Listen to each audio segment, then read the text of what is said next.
This is TWiT. I also wanted to follow up on last week's announcement of GRC's new email system, which has been a resounding success.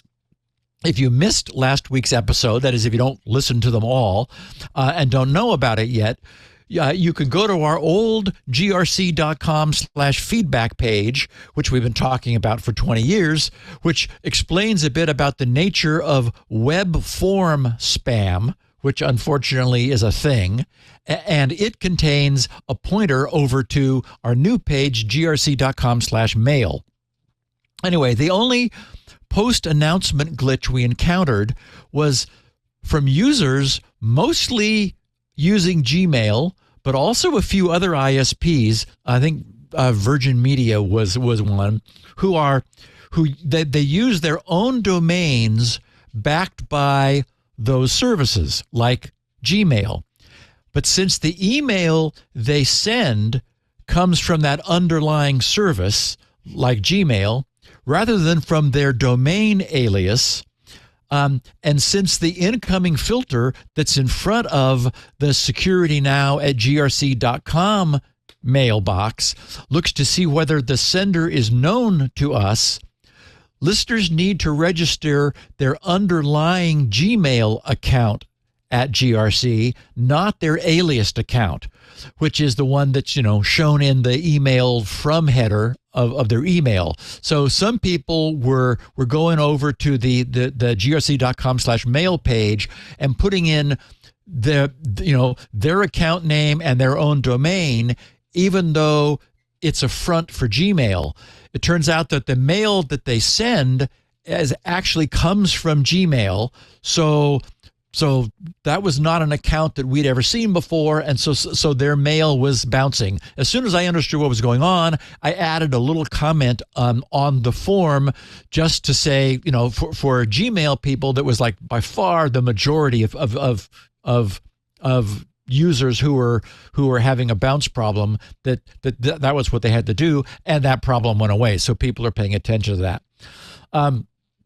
Also, anyone using an anonymizing email service will have a problem. I received an email from a listener who is using the simple login email anonymizing service by Proton, which, by the way, appears to be a very nice service. When that listener sent email to GRC, the sender's email was this bizarre, long, one-time, 54-character random account name in front of the @simplelogin.com domain name. So again, GRC's filter had never seen that before, probably will never see it again, and it bounced that mail back. So we're not compatible. Our approach is not compatible with email anonymizing services. And I didn't mention it last week, but I actually have at the grc.com/mail page what I called the prime directive, which is nobody will ever get mail from us that they don't want. I mean, and I'm serious about that. We will also never divulge anyone's email address. Since sending email is a pain, please unsubscribe if you're ever not happy, and so forth. Anyway, to make a long story short, our listeners love this simple solution. You just register one time, you optionally subscribe to whatever announcement lists, if any, you may wish, and then from then on, you can simply send email to securitynow@grc.com. I have been overwhelmed with notes of thanks and congratulations from listeners, and people I've never heard from before who were never going to sign up to Twitter just to maybe send me a note. And in fairness, Twitter is about so much more than that. It's about building a community and a following and following people and networking. I had been just using it as a point-to-point instant messaging service, which, after all, is exactly what email is. Yeah. So anyway, needless to say, as I said, I will never share anyone's email address. And I did want to say, if somebody writes to me, I will never share your email address when I share your feedback. And anyone requesting anonymity for their name, of course, I will honor that. Now, I should mention, and Leo, I remember you mentioning this too when we first talked about it. One of the nice things about GRC's now retired web form was that it solicited our listeners' location. And it was nice being able to include that when sharing feedback.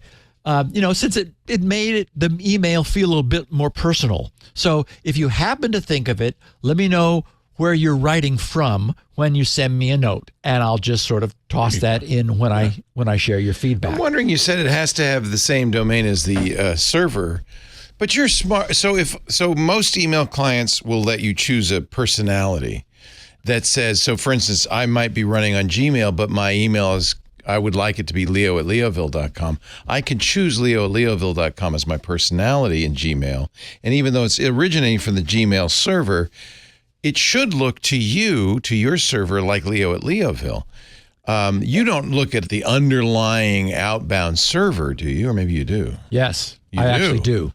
Yes. Instead of just the email address, it's the reply to address, in other words. Yeah, the problem is the reply to address is trivially spoofable. Of course. And so I wanted something that is a little less spoofable. Okay. I have a thread that I've not yet caught up in over in the news groups to do some brainstorming about whether I ought to change that, because it would be easier if I just use the from address, and I'm not sure that it really matters, because any spammer could certainly be spoofing the receipt to address as well. Right, so right. I may rethink that and change that just to make it a little bit easier for people. But that's a good advisory. You have to use the email address that your server provides.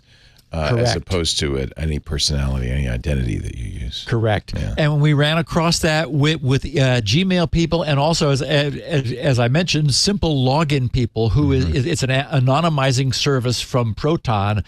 They also had to do that. But really, after I explained it, we stopped having any more problems with signups. So my current work this moment, this evening, is to finish up automating and catching real-time email bounces so I can immediately inform someone when GRC is able to detect that it was unable to successfully deliver their authentication loop email.